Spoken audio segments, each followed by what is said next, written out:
Hello दोस्तों, आप सभी का स्वागत है फिल्मी फैज़ भाई में। तो दोस्तों, आज हम लोग बात करने वाले हैं मार्वल की आई हुई नई सुपर हीरो सीरीज़ के बारे में, जिसका नाम है मून नाइट। और हम लोग इस वीडियो में बात करेंगे उसके एपिसोड 1 और एपिसोड 2 के बारे में।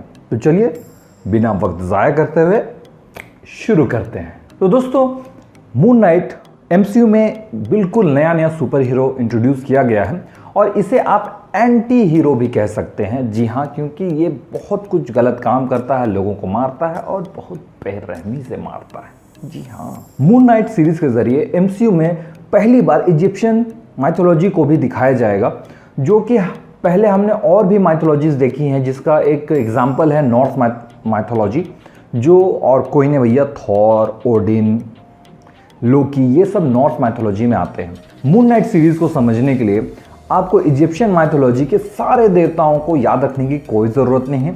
आपको सिर्फ ध्यान रखना है और समझना है, थोड़ा बहुत जानना है। वो है दो देवताओं के बारे में, मतलब कॉन्शु और एमिट। कॉन्शु जो है वो चांद के देवता हैं, और अगर कोई अपनी ज़िंदगी में गलत करता है, किसी तरह का गुनाह करता है, किसी को चोट पहुंचाता है, तकलीफ देता है, तो उन लोगों को कॉन्शु सज़ा देते हैं। एमिट जो है वो एक देवी है, और इजिप्शियन माइथोलॉजी में वो यमराज उन्हें कह सकते हैं, और उनका जो सज़ा देने का तरीका है वो थोड़ा सा अलग है।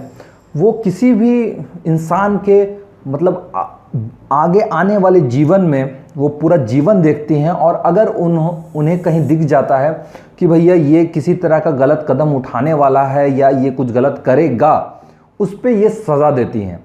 मतलब कोई भी जुर्म होने से, कुछ भी गलत होने से पहले ही उस इंसान को पकड़कर उसे सज़ा देती हैं। अपना जो हीरो है इस मूवी में, अपना जो मून नाइट है, वो कॉन्शु को सर्व करता है, वो उनका शागिर्द है, और कह सकते हैं कॉन्शु का अवतार भी है, जो कुछ हमें इस सीरीज़ में भी बताया गया है।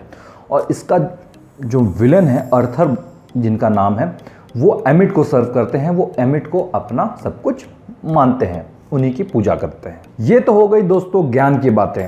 अब आते हैं इस मून नाइट सीरीज पे। तो शुरुआत करते हैं एपिसोड 1 से। तो भैया एपिसोड 1 में हमें कुछ भी क्लियर नहीं बताया जाता है कि भैया हो क्या रहा है। आप बहुत ही कंफ्यूज हो सकते हैं। कुछ ऐसे मोमेंट्स हैं जहाँ पे पर्सनालिटी एक्सचेंज होती है अपने हीरो की, अपने ऑस्कर आइजैक की। और वो कैसे, बताता हूँ ना। अगर आपने साउथ की अपरिचित मूवी देखी है, जहाँ पे आपने देखा होगा कि भैया इनको स्प्लिट पर्सनालिटी डिसऑर्डर थी, मतलब एक ही इंसान में अलग अलग तरीका शख्सियत आ जाती है कि भैया ये डरा हुआ रहता है, ये बहुत स्मार्ट है, ये बहुत डेंजरस है। इस तरीके का अलग अलग पर्सन की पर्सनालिटी एक ही इंसान में आ जाती है, तो उसे कहते हैं मल्टीपल पर्सनालिटी डिसऑर्डर या स्प्लिट पर्सनालिटी डिसऑर्डर कहते हैं। वही चीज़ हमें इस सीरीज़ में भी देखने को मिल रही है कि भैया ये जो पहले हमें जिनसे मिलवाया गया वो है स्टीवन ग्रांट, लेकिन फिर आगे जाके हमें सीरीज़ में पता चलता है कि वो है भाई मार्क सेप्टर, और फिर भैया ये मून नाइट तो है ही। एक और कैरेक्टर है जिसे इंट्रोड्यूस कराया जा सकता है, मतलब इस स्प्लिट पर्सनालिटी वाला कैरेक्टर में, वो शायद एक लड़की का कैरेक्टर है। अब वो देखना है कि भैया वो लोग इसे इंक्लूड करते हैं इस सीरीज़ में या नहीं करते हैं। एपिसोड 1 में कुछ खास एक्शन हमें नहीं दिखाया गया है, लेकिन फिर भी मज़ा आता है। वो क्यों आता है? क्योंकि भैया जो भी एक्शन हुआ है वो हमें दिखा दिया गया है कि भैया क्योंकि पर्सनालिटी स्विच की है, उसी वजह से आप लोग अगली पर्सनालिटी ने जो किया है वो आप लोग नहीं देख पाए हैं, बल्कि जो स्टीवन ग्रांट जो कुछ देख रहा है वही सब हमें दिखाया जा रहा है। ये देखकर मज़ा आता है कि भैया अभी एक सेकंड पहले क्या सिचुएशन थी, और अगला पर्सनालिटी के आने के बाद एक सेकंड में सिचुएशन क्या हो जाती है। और ये जो सिचुएशन बार बार स्विच हो रही है, जो पर्सनालिटी बार बार स्विच हो रही है, ये जो हमारे देवता हैं कॉन्शु, वो भी बहुत फ्रस्ट्रेट हो जाते हैं जब स्टीवन ग्रांट आता है और मार्क सेप्टर चला जाता है। भैया मज़ा आ जाता है। इस पहले एपिसोड में ये जो स्टीवन ग्रांट, ये जो कैरेक्टर है, ये बहुत ही कंफ्यूज्ड रहता है, और इसके साथ साथ आप और हम भी कंफ्यूज रहते हैं, क्योंकि ये जानना चाह रहा है कि आखिर ये है कौन, और उसके साथ में हम भी जानना चाह रहे हैं ये है कौन। फिर उसमें हमें कॉन्शु की अपीयरेंस भी नज़र आती है, कॉन्शु देवता कैसे दिखते हैं, क्या हैं, ये भी बहुत हद तक हमें दिखाई देता है। इसके बाद भैया एंड होते होते जो क्लाइमैक्स में विलेन सामने आता है, विलेन सामने आके सारी बात समझाता है कि भैया वो क्यों अमित को सर्व करता है, उन्हें मानता है। एंड फिर उसके पीछे एक माइथोलॉजिकल कैरेक्टर, एक जैकाल, वो अपने शक्तिमान वाला नहीं लेकिन एक माइथोलॉजिकल कैरेक्टर है, वो मतलब क्रीचर बोल सकते हैं, क्रीचर बहुत ही ख़तरनाक है, वो इसके पीछे छोड़ देता है। और फिर भैया काफ़ी जद्दोजहद के बाद मून नाइट हमें नज़र आता है और फिर एपिसोड 1 ख़त्म। मुझे दोस्तों एपिसोड 1 देख के बहुत मज़ा आया था, क्योंकि ये बिल्कुल रोलर कोस्टर राइड के जैसा है। कभी कुछ हो रहा है, कभी कुछ हो रहा है, कभी आप एक्सपेक्ट भी नहीं कर सकते थे कि ऐसा कुछ होगा, एंड फिर वही चीज़ हमारे सामने एपिसोड 1 में ला के रख दी जाती है। थोड़ा सा ही मून नाइट के टोटल मतलब कॉस्ट्यूम के साथ अपीयरेंस था, लेकिन जितना था मज़ा आ जाता है। अब आते हैं दोस्तों एपिसोड 2 पे। एपिसोड 2 वहीं से शुरू होती है जहां एपिसोड 1 ख़त्म हुआ था, मतलब लास्ट के क्लाइमैक्स के साथ। लास्ट का क्लाइमैक्स क्या हुआ था कि भैया म्यूज़ियम के बाथरूम में हुआ था, तो बाथरूम पूरा टूट फूट गया था। पर जब ये स्टीवन ग्रांट सुबह उठते हैं तो उन्हें लगता है कि वो एक सपना देख रहे थे, पर वो जब म्यूज़ियम पहुंचते हैं तो उन्हें मालूम पड़ता है कि नहीं, ये सच था, सच में कुछ हुआ है। और वो सीसीटीवी देखते हैं, पर सीसीटीवी में वो जो जैकाल जो क्रिएचर था वो नज़र नहीं आता है। इससे हमें समझ में आता है कि ये जो जैकाल है ये सिर्फ और सिर्फ जो भी कैरेक्टर क्रिएचर नज़र आता है इस सीरीज़ में, वो सिर्फ ये मून नाइट को दिखता है, इस स्टीवन ग्रांट को दिखता है, पर और किसी को नहीं दिखता है। तो दोस्तों एपिसोड 2 एपिसोड 1 से भी एक कदम आगे है, क्योंकि इसमें और भी ज़्यादा कन्फ्यूजन और मज़ा भर के डाला गया है। एपिसोड 2 में स्टीवन ग्रांट अपने शख्सियत को और अच्छे से जानने के लिए वो बहुत ही जद्दोजहद कर रहा है, एंड वो किसी तरीके से एक लॉकर रूम में पहुंचता है जहां पे उसे बहुत सारे पैसे मिलते हैं, पासपोर्ट मिलता है, जहां पे उसे पता चलता है कि भैया ये मार्क सेप्टर बोल के भी एक बंदा है जो उसका एक पार्ट है और वो उसी के अंदर है। फिर उसे सामने आईने के अक्स में नज़र आता है मार्क सेप्टर, जो कि उसे कहता है कि भैया बहुत ज़रूरी है, तुम अपने जिस्म को, अपने आप को मुझे सौंप दो।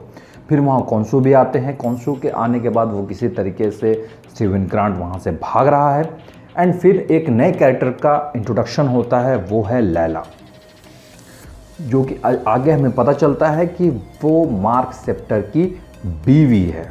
आगे क्या होता है कि अर्थर क्या करता है कि स्टीवन ग्रांट को किसी तरीके से किडनैप करवा लेता है, वो उम्मीद करते हैं नकली पुलिस के ज़रिए, और फिर उसे अपने पास बुलाता है और अच्छे से बैठा के भाई सूप पिलाता है और कहता है कि भैया देखो, तुम जिसका साथ दे रहे हो, ये जो कॉन्शु हैं ये सही देवता नहीं है, और ये जो अमिट है ये बिल्कुल सही है, ये कुछ भी बुरा होने से पहले ही रोक देती हैं, तो ये बहुत अच्छा है। पर स्टीवन ग्रांट को ये अच्छा नहीं लगता है, वो बहुत ही कंफ्यूज हो जाता है कि भैया अगर कोई बच्चा आज सोच रहा है कि वो आगे जाके किसी को कुछ करेगा और वो उसने कुछ किया भी नहीं है, तो वो गुनहगार नहीं कहलाएगा।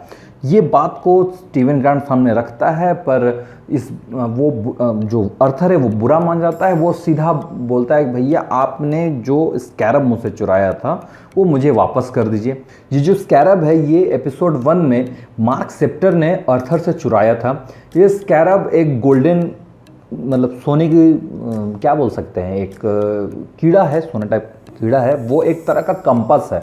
वो कंपास क्या किधर ले जाता है, ये सीधा डायरेक्शन देता है अमिट के मकबरे का। तो सीधा सीधा हमें इस एपिसोड में ये समझ आता है कि उस स्कैरब के मदद से, उस कंपास के मदद से ये जो अर्थर है वो अमिट को फिर से ज़िंदा करना चाहता है, वो उनके मकबरे से बाहर निकालना चाहता है, ताकि अमिट जो है वो पूरी दुनिया पर राज कर सके। तो भैया लैला वहाँ पहुँच जाती है और वो स्कैरब का लालच देकर अर्थर के सामने से भागने की कोशिश करती है स्टीवन ग्रांट के साथ, और वो बार बार स्टीवन ग्रांट को कहती है कि भैया तुम सूट पहनो, सूट पहनो, सूट पहनो, और अपना ये जो मार्क सेप्टर है वो कह रहा है कि भैया अपना जिस्म सौंप दो, जिस्म सौंप दो। इस सब के कंफ्यूजन में क्या करता है कि वो अपना सूट चेंज करता है, अपना स्टीवन ग्रांट। पर भैया वो ओरिजिनल सूट नहीं होता है मून नाइट का, वो सूट बिल्कुल एक वाइट सूट है, कोट पैंट है और मास्क है उसको, लेकिन फिर भैया मस्त लगता है। अब भैया इस क्लाइमैक्स में फिर से वो अर्थर क्या करता है, इसकी स्टीवन ग्रांट के पीछे एक जैकल छोड़ देता है। और ये जो जैकल है इसमें अब इस बार हमें अच्छे से दिखाया गया है क्लाइमैक्स में कि भैया ये किसी को नज़र नहीं आता, वो है, उसका प्रेजेंस है, वो कहीं ना कहीं किसी न किसी से किसी चीज़ से टकरा रहा है तो वो फील हो रहा है, पर वो किसी को नज़र नहीं आ रहा है। इस बीच में क्या होता है कि स्टीवन ग्रांट उसे संभाल नहीं पाता है और आखिर में वो अपना जिस्म मार्क सेप्टर को सौंप देता है और उसके बाद एंट्री होती है मून नाइट की। मून नाइट आके भैया जैकल के धज्जियां उड़ा देता है। इसके बाद एंड में हमें देखने को मिलता है कि भैया कॉन्सू में और मार्क सेप्टर में डील हुई है कि वो उसे सर्व करेगा और अगर वो उसे छोड़ता है तो कॉन्सू का अगला अवतार और कोई नहीं, मार्क सेप्टर की बीवी है। Mind blowing. तो दोस्तों एपिसोड 2 में भी आपको बहुत मजा आएगा, बहुत ही इंटरटेनिंग है, आपको इंगेज रखती है और उसके बाद जो क्लाइमैक्स में हमें आगे का ग्लिम्स दिया गया है वो ये है कि जैसे ही क्लाइमैक्स एंड होती है हमें फिर दिखाया जाता है कि मार्क सेप्टर इजिप्ट पहुंच गया है। मतलब अब जो भी मामला होगा वो सीधा सीधा पिरामिड और इजिप्शियन माइथोलॉजी के बीच में जाके होगा, क्योंकि जो अर्थ है उसके बाद स्कैरब है और वो एमिट के मकबरे को ढूंढ रहा होगा और मून नाइट क्या करेगा, किसी भी हालत में उसे रोकेगा। तो भैया no doubt Moon Knight series के इस एपिसोड 1 और एपिसोड 2 को मैं भैया थम्स अप देना चाहूँगा, क्योंकि ये परफेक्ट एक सुपर हीरो सीरीज जो कह सकते हैं। और अगर इसे मूवी में भी अपलोड किया गया होता, इसे मूवी भी बनाई गई होती तो इसी तरीके से रखा गया होता तो मुझे कोई शिकायत नहीं होती, मैं बिल्कुल इंटरटेन होता। तो दोस्तों इस वीडियो को मैं अब यहीं एंड अप करता हूँ। हाँ वीडियो थोड़ी लंबी हो गई है क्योंकि मैं चाहता था कि एपिसोड 1 और एपिसोड 2 को एक साथ मैं अपलोड करूं, क्योंकि एपिसोड 1 में कुछ भी क्लियर नहीं किया गया था, बस कन्फ्यूजन ही कन्फ्यूजन था। इसलिए एपिसोड 2 में जो भी कन्फ्यूजन सॉल्व हुआ है उसके हिसाब से मैं इस रिव्यू को रखना चाहता था कि भैया मज़ा कितना आएगा, जो एपिसोड 1 में मज़ा आया वो एपिसोड 2 में रहेगा, तभी रिव्यू का मतलब सही समझ आएगा। तो भैया यही कह के मैं अलविदा लेता हूँ। उम्मीद करता हूँ आपको ये वीडियो पसंद आई हो। अगर पसंद आई हो तो प्लीज़ लाइक करें और वीडियो को शेयर करें। साथ ही साथ अगर आप चैनल पर नए हैं तो प्लीज़ और प्लीज़ सब्सक्राइब कर लीजिए। तो दोस्तों मिलते हैं फिल्मी फैज़ भाई के अगले वीडियो में।